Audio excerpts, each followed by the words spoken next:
सुंदरवन जंगल में सभी पक्षी बहुत अमीर थे। कालू कौवा बड़ी नौकरी किया करता। कबूतर खेतों का मालिक था। मिट्टू तोते की बड़ी बड़ी मिठाइयों की दुकानें थी। बुलबुल डॉक्टर थी। एक दिन उस मोहल्ले में गरीब चिड़िया आते हैं। चील दीदी, ये घर तो बहुत पुराना लगता है। पुराना है तभी तो बेचना पड़ा। जैसे पैसा वैसा मकान। पसंद नहीं है तो कोई और नया मकान खरीद लो। नहीं नहीं, पुराना है तो क्या हुआ, मुझे घर पसंद है। चलो बच्चों, अपने नए घर में चलो। रानू सामान को अपने घर के अंदर ले जाती है और चील वहाँ से चली जाती है। गुड़िया तो बाहर ही खड़ी रह जाती है। उसकी नजर बड़े बड़े घरों पर थी। गुड़िया, बाहर क्यों खड़ी हो? सामान जमाने में मेरी मदद करो, शाम होने को है। जल्दी जल्दी पंख चलाओ। माँ माँ, मैं तो बस देख रही थी, हमारे पड़ोस में कितने सुंदर सुंदर घर बने हैं। आप देखेंगे तो देखते रह जाएंगे। मैंने भी देखा था कि सबके घर अच्छे अच्छे बने हुए हैं। लगता है सब पक्षी काफी अमीर हैं। फिर तीनों घर की साफ सफाई करते हैं और रात हो जाती है। लूसी, लगता है कबाड़े के घर को किसी ने खरीद लिया है। हाँ हाँ, सुना है कि गरीब चिड़िया है और उसके 2 बच्चे हैं। लूसी, क्या उसका पति नहीं है? नहीं, पति को मैंने नहीं देखा। वो देखने में भी मिडिल क्लास की ही लगती है। छी छी, कैसी पड़ोसन आ गई। अच्छा हुआ आपने बता दिया, मैं तो इनसे दूर ही रहूंगी। हाँ गौरी, ये तो आपने ठीक कहा। गरीबों से जरा सी बातें कर लो तो कटोरा लेकर मांगने लग जाते हैं। मैं तो ज्यादा नहीं बोलूंगी। ऐसे दोनों अमीर सहेलियां बातें करते हैं। धीरे धीरे कई दिन बीत जाते हैं। फिर एक शाम सही महिला पक्षी सब्जी बेचने वाली से सब्जी खरीद रही थी। मैना काकी, मुझे 1 किलो टमाटर और 1 किलो प्याज दे दो। गौरी, सब्जी नहीं लोगी? नहीं मैना काकी, आज कालू जी पनीर बना रहे हैं। अब तो सब्जी सुबह ही बनेगी, कल ताजा ताजा ही खरीदूंगी। अरे वो देखो, गरीब पड़ोसन भी इधर ही आ रही है। लगता है सब्जी लेगी। रानू भी सब्जी लेने आ जाती है। बहनों, आप सब यहाँ पर सब्जी ले रही हो। मैना काकी, टमाटर कैसे दे रही हो? टमाटर 80 रुपये किलो है। हाय, 80 रुपया किलो टमाटर, इतने महंगे? सब्जी मंडी में तो 50 रुपया किलो है।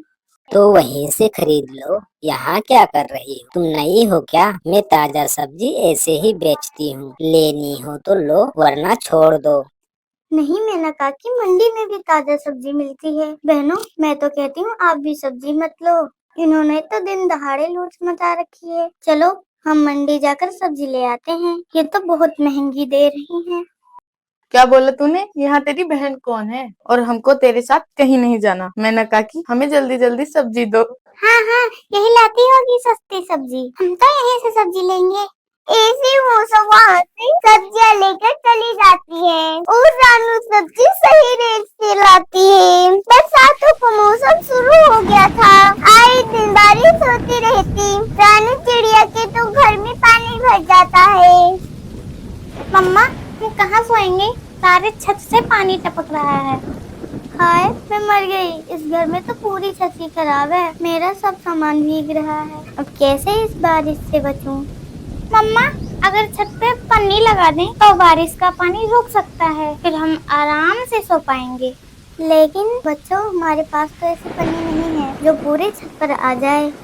मम्मा, आप अमीर बच्चों से मांग लाओ। अभी तो खाना भी नहीं बना। मुझे भूख लग रही है। शायद वो कुछ मदद कर दे। अपने बच्चों की बात मानकर रानू बारिश में उठती है। बारिश इतनी तेज थी कि वो पूरी तरह भीग जाती है। कालू जी, कुछ भी कहो, बारिश में गर्मा गर्म पकोड़े खाने का मजा ही कुछ और है, वो भी कड़क चाय के साथ। गौरी, लगता है दरवाजे पर कोई है, जाकर देखो तो जरा। गोरी कौड़ी दरवाजा खोलती है। रानू को देखकर उसका स्वभाव गर्म हो जाता है। बहन जी, मेरे पूरे घर में पानी भर गया है। बच्चों ने खाना भी नहीं खाया। अगर आपके पास पन्नी या कोई तिरपाल पड़ी हो तो दे दें। गरीब चिड़िया, हमारे घर आने को तुमसे किसने बोला? और मैंने क्या तिरपाल बनाने की फैक्ट्री खोल रखी है? चलो जाओ यहाँ से, आई बड़ी तिरपाल मांगने। चिड़िया दूसरे घर जाती है। घर में ऐसी कोई पन्नी नहीं है तो सकती हो। हरियाली बहन, एक बार देख तो ले, मैं और मेरे बच्चे इस बारिश में बहुत दुखी हैं, चैन से सो भी नहीं पाएंगे। एक बार का समझ नहीं आता, अब जाओ यहाँ से। हरियाली दरवाजा लगा लेती है, फिर रानू चिड़िया कबूतर के घर जाती है, मगर वो भी साफ साफ मना कर देती है। रानू दुखी मन से अपने घर आती है। मम्मा, क्या पन्नी नहीं मिली? मेरे बच्चों, यहाँ के पक्षी बहुत घमंडी हैं, वो किसी की मदद नहीं करते। मम्मा, इसका मतलब हमें पूरी रात बारिश में भीगना पड़ेगा। कुकू बेटे, अब तो जो भी होगा सुबह ही होगा। मैं तुम्हारे लिए खाना बना देती हूँ। फिर रानू चूल्हे पर खाना बनाती है, मगर पानी की कुछ बूंदें उनकी खाने में गिर रही थी। मगर जैसे तैसे वो खाना खाते हैं, सारी रात वो जाग कर बिताते हैं। फिर सुबह होती है। कालू जी, जल्दी आओ, बरामदे में देखो कैसे पानी भरा पड़ा है। हमारे घर में पानी आ गया। गोरी ने इतना कहा ही था, तभी बाहर से आवाज आती है। सुनो सुनो सुनो, जल्दी से जंगल खाली कर दो, बाढ़ का पानी आ रहा है, अपनी जान बचाओ, भागो सब भागो। गौरी, जग्गू बेटी को लो और निकलो यहाँ से, बाढ़ का पानी आ रहा है, जल्दी करो। पूरे जंगल में अफरा तफरी मच जाती है।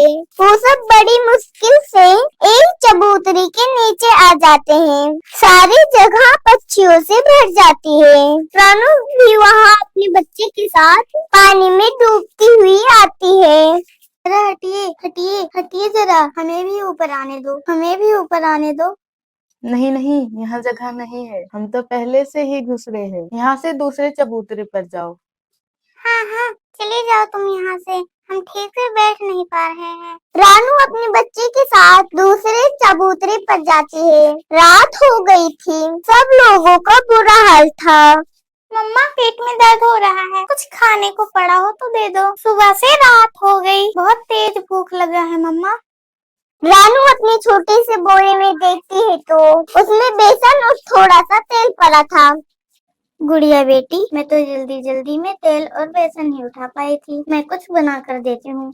रानू 4 ईंटों का चूल्हा बनाती है।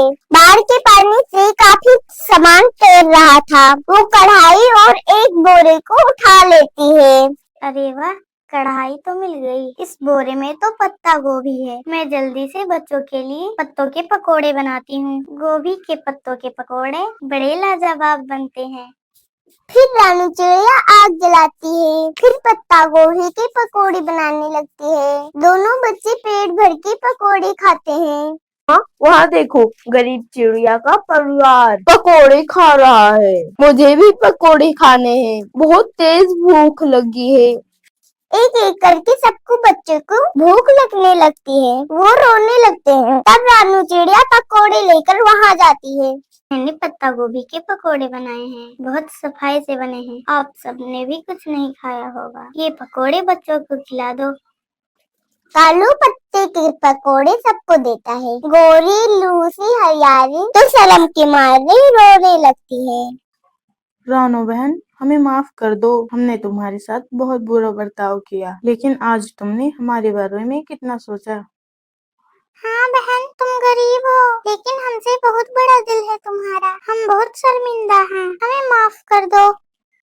बहन जी, कोई बात नहीं, मुझे आपसे कोई शिकायत नहीं है। बस घमंड नहीं करना चाहिए, हमें सबकी मदद करनी चाहिए, क्योंकि हमारा पहला कर्तव्य यही होता है। रानो बहन, अब आप यहीं रहो, वहाँ अकेले ठीक नहीं, हम सबके पास आ जाओ। फिर रानू अपने बच्चे के साथ उसी चबूतरे पर आ जाती है और मौसम मिलजुल कर रहने लगते हैं। तो प्यारे दोस्तों, प्लीज हमारी कहानी को लाइक और चैनल को सब्सक्राइब करें। आपका धन्यवाद।